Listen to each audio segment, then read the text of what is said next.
એકવાર ગામ મોરજરમાં પટેલ ગાંગજી માંદા થયાને બહુ વસમું લાગવા માંડ્યું ત્યારે સહુ સગા સંબંધીને તેડાવીને તેમની પાસે એક ઘડી ભજન કરાવ્યું ને પછી બોલ્યા, જે આ 4 સાધુ અને એક પાર્ષદ મને તેડવા આવ્યા છે તેમની ભેગો હું ધામમાં જાઉં છું એમ કહી સંધ્યા આરતી સમયે દેહ મેલીને ધામમાં ગયા। તે વખતે એક વૈષ્ણવ લુવાણો ગામને ચોરે દર્શન કરીને આવતો હતો। તેણે ગાંગજી પટેલની ડેલીમાં 4 સાધુ તથા એક પાર્ષદને જાતા દેખેલાને તે બીજે દિવસે બકાલું વેચવા પરગામ ગયેલો।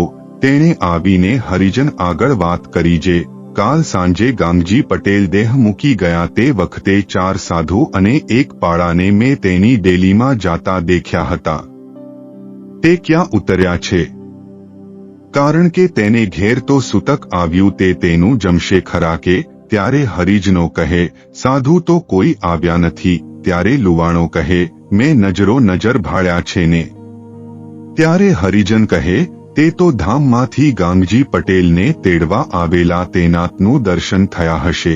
તે સાંભળી તે લુવાણો બહુ આશ્ચર્ય પામી ગયો ને પછી જ્યાં જ્યાં બકાલું વેચવા જાય ત્યાં વાત કરે, જે ભાઈ સ્વામિનારાયણ તો સાક્ષાત ભગવાન છે ને અંતકાળે તેમના સાધુ તેડવા આવે છે। તે મેં નજરે ભાળ્યા છે। જય સ્વામિનારાયણ।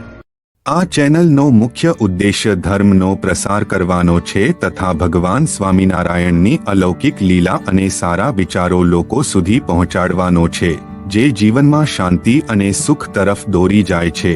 આ ચેનલ પરથી જે પણ ધનરાશિ પ્રાપ્ત થશે તેમનો ઉપયોગ સમાજ સેવા, ગૌસેવા તેમજ લોક ઉપયોગી કાર્યોમાં થશે।